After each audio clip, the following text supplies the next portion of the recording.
The first thing about covenant marriage is that it is until death do us part. There's no divorce. Once you enter it, you enter it until death do you part. For better, for worse, richer, poorer, in sickness and in health, you stick in there. Okay, I'll come to you. Secondly, in the covenant marriage, you give your 100%. Each spouse gives 100%, irrespective of whether the other spouse reciprocates or not. Thirdly, in a covenant marriage, the husband is the head or the leader, and the wife is the significant helper. That's the arrangement that God has ordained. Fourthly, in a covenant marriage, you live as one flesh, meaning that you have a common purpose and you have a common destiny, and you live in agreement.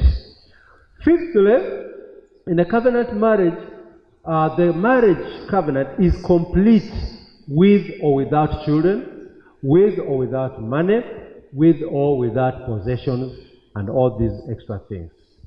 The covenant marriage is between the two people, whether they're children, whether there's property or not.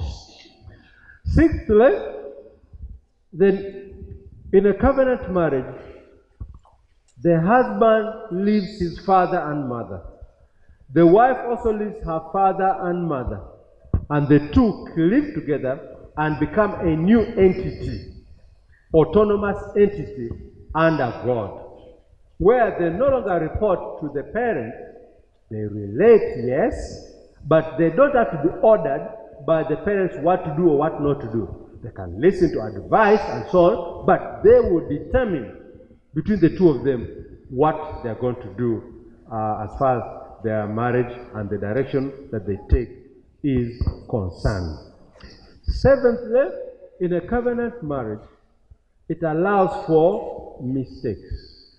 Somebody can make a mistake, and it allows for personal growth. People to grow into better people. And as they grow, they make mistakes here and there. It's allowed. Because a good and successful marriage is not a marriage of two perfect people, but of two imperfect people who have decided to accept one another.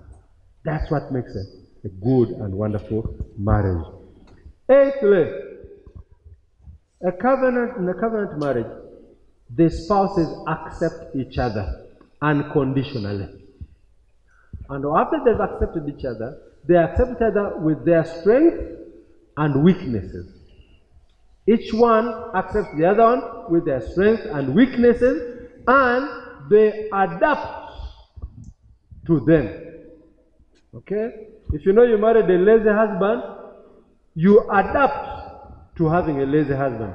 You married a wife who does not know how to cook, as a man, you adapt to a wife who does not know how to cook. You don't try to change each other by force, because you are not the parent of the other person.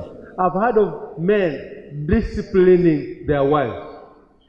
Wait a minute, is that your child? You discipline your child, not your wife.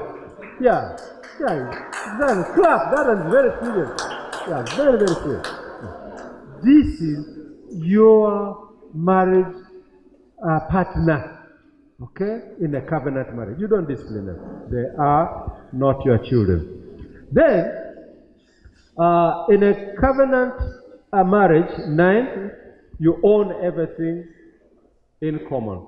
It is our money, irrespective of who makes it. Even if one stays at home and the other one works, the money that the other one who works gets is our money.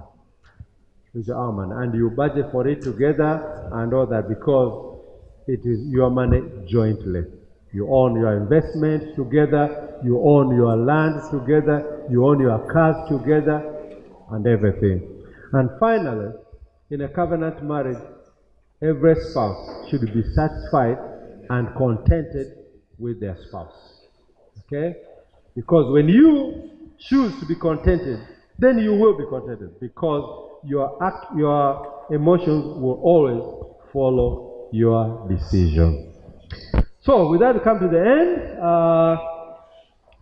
Let's read the conclusion together. 1, 2, 3.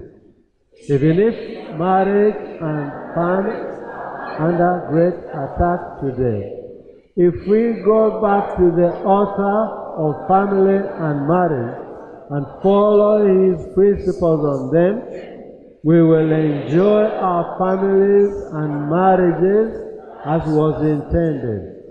We will have strong, happy, and fulfilling families and marriages that will pass the test of time.